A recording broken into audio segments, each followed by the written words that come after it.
We all know in our business that we need to delegate a lot more. We have a whole set of activities that we know if we just concentrated on those, our business would be explosive. But we can't get to it. And one of the reasons why is we don't have the support system around us. We don't have the capabilities that we can authorize to around us to be able to push off the work. So if we're overwhelmed and we're too busy being busy to do what could make us a lot less busy, how do we solve the conundrum? I get asked this all the time in coaching leaders. And what I often say is you have to plan the time to make the time. So in your calendar, you're going to need to start carving out, even if it's 10%, 15% of time for you to put together your training, your systems, your checklists, the things that you need to equip your team in.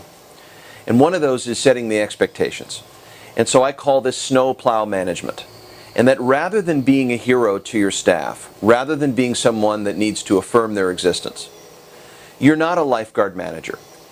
I found that sometimes managers push the person in the pool and then that gives them a reason to rescue them.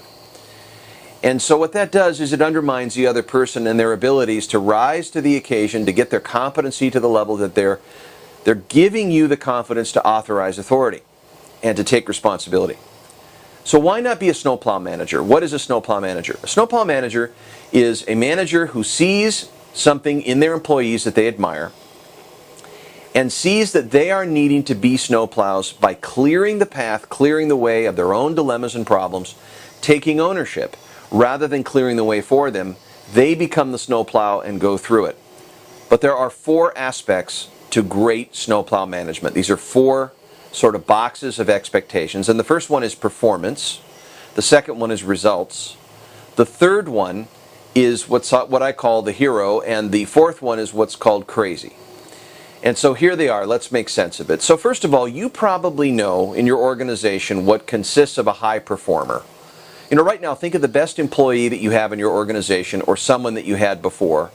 And I want you to write down 3 traits or 4 traits that they had that you knew they were your very, very best. They represented the very best in class of performance capabilities. Maybe they were more resourceful. Maybe they were more responsive. Maybe it was their character and their commitment to the task. Maybe it was their follow-through or their steadfastness. Maybe it was their hunger. Maybe it was their curiosity, or perhaps they were more alert or present. But write down 3 that were the most prolific, prevalent, the traits that you knew they truly were epic at doing and demonstrating. And that shows you what your hiring process is probably going to be about predicting those traits. So maybe they have this and that. Write down a definition, a small definition of each.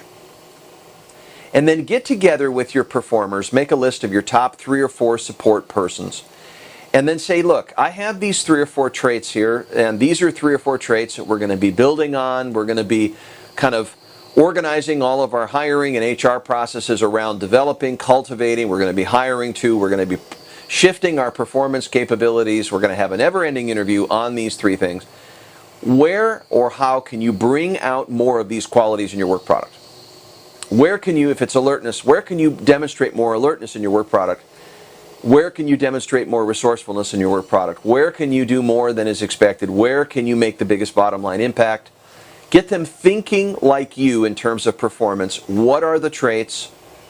And what do they need to do to align their performance with those traits? Now, I'm not talking about an innate skill here. I'm not talking about factory-made skills. I'm talking about adapting performance traits in the quality of their work where they're almost addressing it in a values-based motivation. So if I value being resourceful, then I'm going to look for ways in the work product that I do on my position description to be resourceful. And so it's about connecting the performance traits with the activities that the person does. Here's box number 2. Results. Most often employees, when they think about work, they think about the processes, the tasks that they're given. But what you want them to think about is the end result. So how do we both get on the same page in thinking about end results? Well, anytime that you push something off, it's very important that the employee asks you 3 key questions. Question number 1, How would this look if it were done successful? So that they have the same picture in mind that you do of the task when it's finished. They ask you this. What would be the best case scenario? So I know what to work towards. And what would be the worst case scenario? So I know what to avoid. Again, alignment. You may want to have them talk out those things with you so that as they repeat them and they come to understand them and you expect them, there's alignment between what you expect and they understand. Again, less likelihood for mistakes. But I think the bigger question is, get them thinking in what I call profit citizenship, which is, how can this be done? Bigger, better, faster, stronger, cheaper.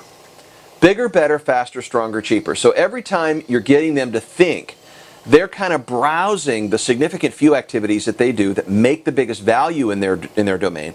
And how can they do it bigger, better, faster, stronger, cheaper, and continue to make recommendations and look for continuous process improvements that align with those things. So the 3 questions and the bigger, better, faster, stronger, cheaper mentality. Now let's go to box number 3, and I call this the hero box. Is ask them what they think the one thing is that they do that make them a hero to you. You be the customer. They're the snowplow. So for them to show up, what's the one thing that they do, the one area of self-efficacy, the area that they do best that make them a hero to you? Have them focus on that one thing, and your focus is to ensure that that one prominent feature is the centerpiece of their work product. And getting them aware of it means they have a superior way of sort of strength focusing that not only is something that is indicative of what they do, but also it creates value for you. So you increase your faith, your confidence in them. And the 4th box I think you'll really like is there are 3 things that employees do that are your pet peeves. If you think about what drives you crazy, write 3 things down. What are the 3 things that employees do that drive you crazy? And to get on your good side, so that you're not an axe-murdering manager, what are these 3 things? Now you need to communicate with those folks and ask for a favor. Say, look, please don't put me in tune with these 3 things. Don't do these 3 things because I always want to be the most empowering, the most inspiring manager that I can be. So let's stay away from these things. All right, so let's review the 4 boxes, right? Snowplow management. Number 1 is performance. What are the top 3 or 4 performance traits? How can you help them align the work product that they do with the expected performance traits that your convictions are built upon? These make the best of the best in class, and these are the qualities that you want to have others see how they can incorporate it into their thinking, into their acting. Then we go to results. So what are the 3 questions? So we went over those. So what would it look like if it were done successful? Best case scenario, worst case scenario. And then we went into the bigger, faster, stronger, cheaper, bigger, better, faster, stronger, cheaper. And how do you get them thinking that way? And then we went into hero. What's the one thing that you do to be a hero to me, the boss? And the last piece is, here are the 3 things that make me crazy. What can you do to avoid them? Please, can we make a truce? Can we make an agreement? This is snowplow management. And so it allows you to precisely communicate your expectations, but it also gives them a framework to be able to look at how to gain ground, how to create a sense of success where they can win victories in these 4 boxes. And this becomes just a total framework for what I call a never-ending interview, which is what the employee, what the leader really wants, which is a career development conversation.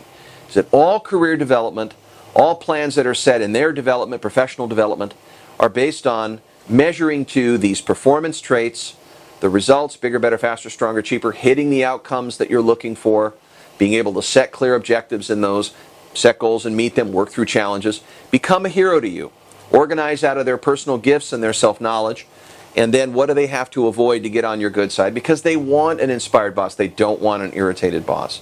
I would love to know your comments about these things, or perhaps we can start a conversation about where you can become a better snowplow manager and to be able to raise the game of your people, because you really, truly, your freedom depends on a unified team.